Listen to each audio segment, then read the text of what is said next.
Hello, we're Group 10, and our project is on nutrition amongst the minority group.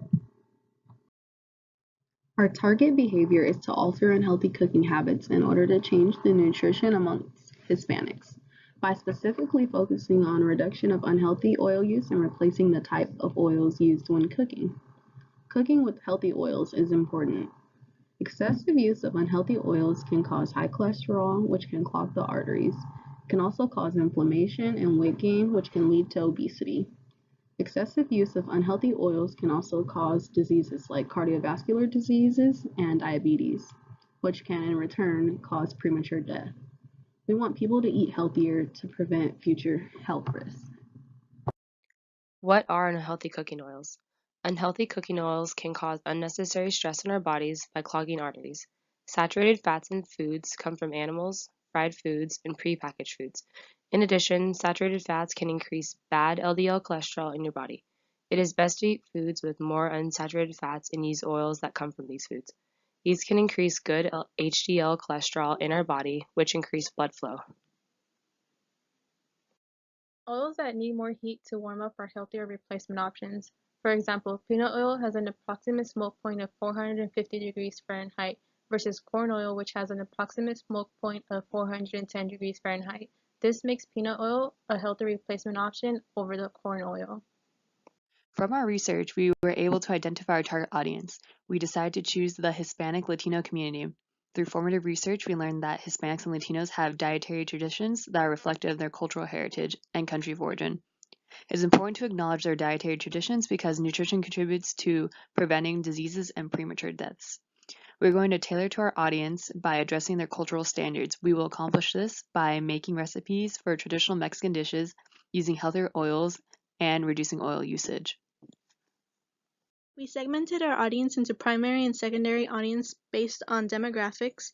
Our primary audience, the ones directly receiving the message, include female Hispanics, 20 to 30 years old. Our secondary audience, the ones that may indirectly receive the message, includes male Hispanics, 20 to 30 years old, and people who eat the food from our primary audience, such as children, parents, and people at family gatherings. Maria is a successful senior accountant for a small firm in downtown San Diego, working over 40 hours a week to pay back her student loans. She often eats out because she feels she doesn't have time to go food shopping, cook, and clean. When she does cook with her boyfriend, she prefers to cook traditional Mexican recipes that she learned from her mother or grandmother. Her mother, grandmother, and siblings are all overweight, and her grandfather passed away from a heart attack. Maria hopes to be healthier but hasn't taken many steps to improving her health. She uses Facebook and Instagram and is frequently on her phone talking to her boyfriend. Ricardo is a mechanic at a local auto body shop. He walks to a local deli every day for lunch and enjoys their large, greasy fried chicken sandwiches. He enjoys when his girlfriend cooks for him and dislikes when she nags him to eat healthier. His family has an extensive history of cardiovascular disease, but they've all lived well into their 70s. While not very active on social media, he is on YouTube and Hulu often and is reachable through his girlfriend. Our first channel is Instagram because our target audience uses this site frequently. 61% of Instagram users are aged 18 to 34. On this social media site, we will post short videos on how to cook clips and demonstrations of how to make healthy plates. Our second channel is Facebook. We are using Facebook to reach a broader audience. As you can see from the graph, there's a wide distribution amongst different age groups using this site, although most people that use the site are aged 25 to 34. On this site, we will also post how to cook demonstrations and healthy plate recipes. Here are examples of flyers that we created and we will post on our Instagram and Facebook pages. By publishing flyers such as these, videos, or other visuals, we will bring awareness to the severity of the problem and provide simple solutions to help modify these behaviors in our target audience. Our first message is that excessive and unhealthy cooking oils can lead to obesity, cardiovascular diseases, and premature death. We would advise people to use healthy oils such as avocado oil, olive oil, or canola oil that can be very tasty and add nutritional benefits to cooking. We would also provide some healthy, delicious recipes at the link provided.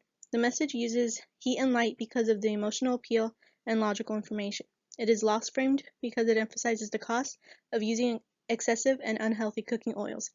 Lastly, our message uses the central route because we would include images such as people who have these conditions due to excessively consuming unhealthy oils and YouTube videos of news channels talking about the problem of excessively using unhealthy oils while cooking. This would cause our audience to think about the details and lead to behavior change. Our second message is to improve your quality of life and alter dietary habits by using healthier and less cooking oils. We would advise people to use instructional cooking videos on our social media page. This message uses heat and light because of the emotional appeal and logical information provided. It is game-frame because it emphasizes the benefits of using healthier cooking oils.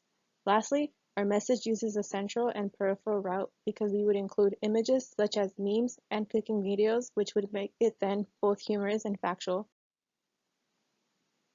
By showing these persuasive cooking videos and memes, it will activate the message in the target audience and will make them want to eat healthier. For our qualitative research questions, we wanted to ask, what materials do 20 to 30-year-old Hispanic Latino women living in Chula Vista and National City area use while cooking? How did 20 to 30-year-old Hispanic Latino women living in Chula Vista and National City learn to cook and from whom? And how did Hispanic Latino women living in Chula Vista and National City explore healthier dishes? We would incorporate photo voice into our evaluation by recording and having many videos of making quick, healthy snacks and food. We chose this type for our specific research topic because we would be able to have our secondary audience take pictures and videos of our primary audience cooking to see what ingredients they are using. We would also incorporate focus groups into our evaluation by bringing in separate groups of 20 to 30-year-old Hispanic Latino women in the Chula Vista National City area. We chose this type for a specific research topic because we would be able to gather information about our primary audience by having them talk about their cooking behaviors in an open-ended conversation and give them information on how to cook healthier using healthy oils. We would recruit 20 to 30-year-old Hispanic Latino women living in the Chula Vista National City area because they are our primary audience, since they are most likely the ones who do the most cooking at home. Due to cultural heritage.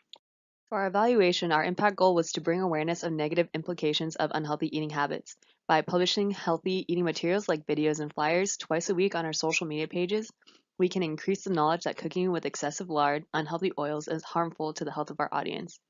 We will promote this within the Chula Vista area and National City area, which has a high Hispanic and Latino demographic. For our evaluation, we're going to measure awareness by tracking Facebook, Instagram views on our page monthly and trying to increase reach by 10% each month. We will also post brief Facebook surveys to see respondents how they're understanding their impact eating habits can have on their health. Our outcome goal will be to promote change in eating habits within the Chula Vista community by encouraging participants to slowly change to healthier options. With instructional how-to videos, viewers will learn how to swap out unhealthy cooking oils for healthier ones while still making a tasty meal. By the end of 2019, we would like to see community members swapping out at least one meal a week with a healthier option. We'll be encouraging people to post on the Facebook page when they swap out an unhealthy food for a healthier option. By having people post their healthier creations, we want other people to be inspired by their cooking creations and try to make themselves. Also, by promoting a positive Facebook environment, participants can encourage and help each other to eat healthier, as well as feel good about themselves when people like and comment on their healthy eating posts. We will also send a survey every 6 months for our 2-year campaign to see how effective we have been at altering habits within the community. We are trying to see an increase of at least 2% every 6 months in the number of people having a healthy meal at least weekly. You are what you eat.